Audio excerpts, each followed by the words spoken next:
nous réalisons un chiffre d'affaires de 84 millions d'euros. Nous sommes 620 personnes à travers le monde. Dans mes équipes, j'ai à peu près 250 personnes.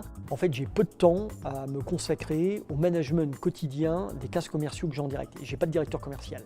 Donc en fait, il y a une lacune managériale dans mon équipe que je souhaitais en fait compenser. Donc mon objectif, c'était de créer plus de relations entre les gens qui travaillent, comme leur nom l'indique, très individuellement, peu de partage entre les personnes et donc du coup quand même une efficience qui se trouve naturellement un peu limitée. Je veux dire, la richesse, c'est comme le partage et l'échange avec les autres.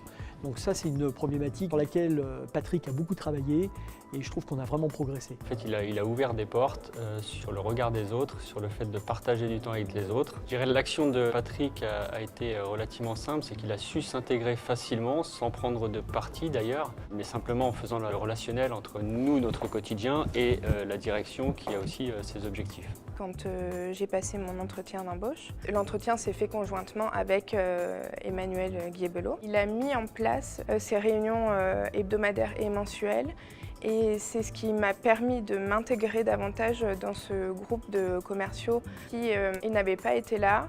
Ça aurait été plus difficile pour moi de m'intégrer. On a vraiment appris à se connaître en tant qu'équipe commerciale et à interagir entre les uns et les autres et à être là pour les autres. Alors vous avez toujours des freins au départ, notamment chez les commerciaux très expérimentés, très indépendants, qui se disent « Oh là là, un directeur commercial à temps partagé qui ne connaît pas bien notre métier, etc. Ça va être compliqué ». Et force est de constater que ces personnes-là qui étaient les plus réticentes au début, finalement, ont adhéré après 2 ou 3 mois d'une manière très forte, voire même peut-être plus fortement que les autres.